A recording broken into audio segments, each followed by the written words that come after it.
I'm going to talk to you today about cheating. Okay, whether you be in a relationship with somebody, girlfriend, boyfriend, or in a marriage. Now, you think you're being all cool, you're being all slick, you got two women on one line. Now, I'm using a man and two women. That is my example. It could go either way. It could be one woman with two men. This happens too. So but my example is one man, two women, okay? Now, this man, we're going to say he's married, and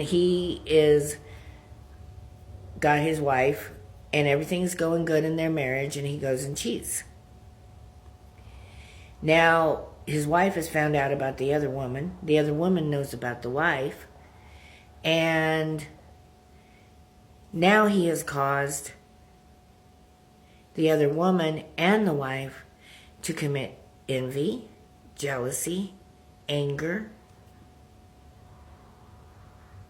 That's 3 different sins. The other woman is committing adultery, so she's committed 4 sins. Your wife has now committed 3 sins.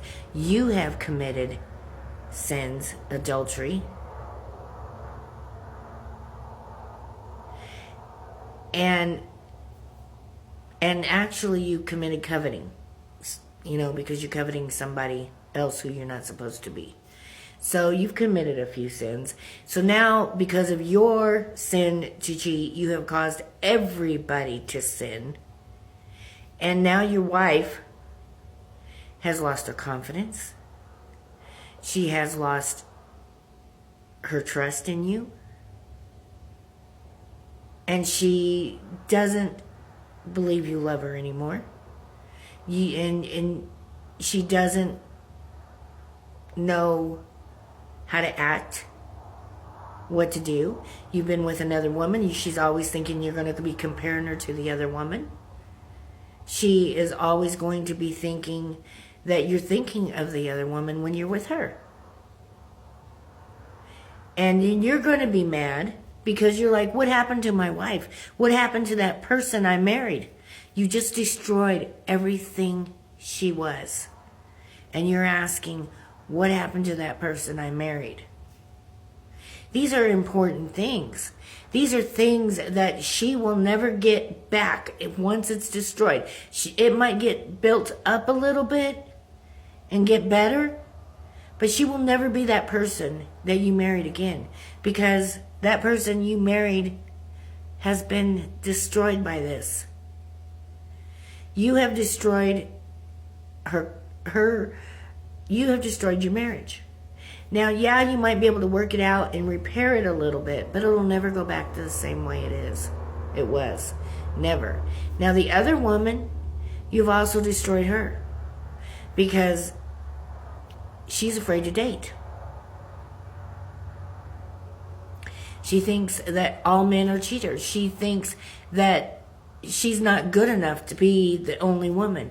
She thinks that she's thinking that you chose this other woman over her, when actually that was your first woman and she had no right to you. And you had no right to her. So she's been destroyed. Her confidence is gone. And she will have this jealousy and this anger and this envy, and she won't be able to help it. And feelings for you that she won't be able to help and shouldn't have had to begin with.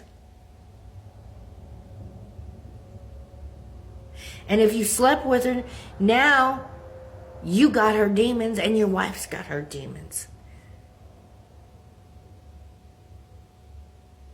And if your wife and you had any demons, she got them demons.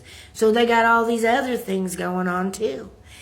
When you go and you think about getting involved with somebody else out of the relationship you're in, you don't think about all of these things. You're thinking about your lust, which is another sin. And you're thinking about how it could make you feel. When you're not the only one whose feelings are the only ones that matter. You didn't take in consideration your wife. You didn't take in consideration your marriage. You didn't take in consideration, if you have children, you didn't take them in consideration. And if you didn't take in consideration of the other woman. Now, like I said, this can go the other way. This can go a woman and two men, too. And it's the same thing. Cheating is the most selfish thing that someone can do. Because they are only thinking about themselves. They are only thinking about pleasuring themselves for a moment. Now, I know there are women out there and men who will provoke someone to cheat on their spouse. In the story of Joseph, you need to run, just like Joseph did, out of the master's wife's house. Run from that temptation. You put yourselves in situations that you should never put yourselves in. And then you blame it when you get caught. You blame everybody but yourself. And then you're angry and you're hurt and your marriage falls apart and your children are mad at you and have no respect for you. You people have lost respect for you. You've made people angry. Your wife and your marriage will never be the same, if it can even be mendable. All for what? For some sexual 10 minutes of pleasure. Right? So, I see this time and time again. I've seen it time and time again in my life.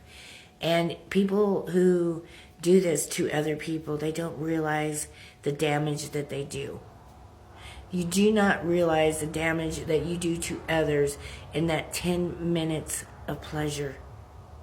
That 10 minutes of pleasuring yourself when you're not thinking about anybody but yourself. And in the story in 1 Samuel and Hannah and Peninnah, they were both married to the same man. But here's the thing. That don't work either, right? Because there's always going to be a jealousy between two women. Or two men, either way. There's always going to be a jealousy and an envy. And there is always going to be that provocation. Hannah's thinking that Peninnah is his favorite wife because she got all the children. Peninnah's thinking Hannah's the favorite wife because she's watching as the husband is doting on her. And she's giving him all these children, and she's like, why is that? Why is he being like that with her when I'm giving him everything he wants? And Hannah's over here thinking, I can't be enough because I can't give him what he wants. There is never going to be happiness in a three-way relationship. There's not. I don't care how liberal you think you are. I don't. There's never going to be happiness there. There's always going to be jealousy. There's always going to be envy. There's always going to be hurt feelings. There's always going to be anger. And not only is these things that bubble up and build up, people are going to be caused to sin, all because you sinned. Now, these two women have sinned because this man sinned. You not only caused yourself to sin, you caused two other people to sin. Most people don't think about it completely through. Most people don't realize it all the way through. The damage that you do to another person by doing this goes way deeper than just a quick fling. Goes way deeper than a quick 10 minutes that you spent in pleasure. Goes way deeper than just you sinning. I don't know, but the next time you know somebody the next time you think about lusting over somebody, maybe you should think twice. And if you don't, please let this be the reason why you don't, because you thought it through. God bless you, and I hope you have a blessed day.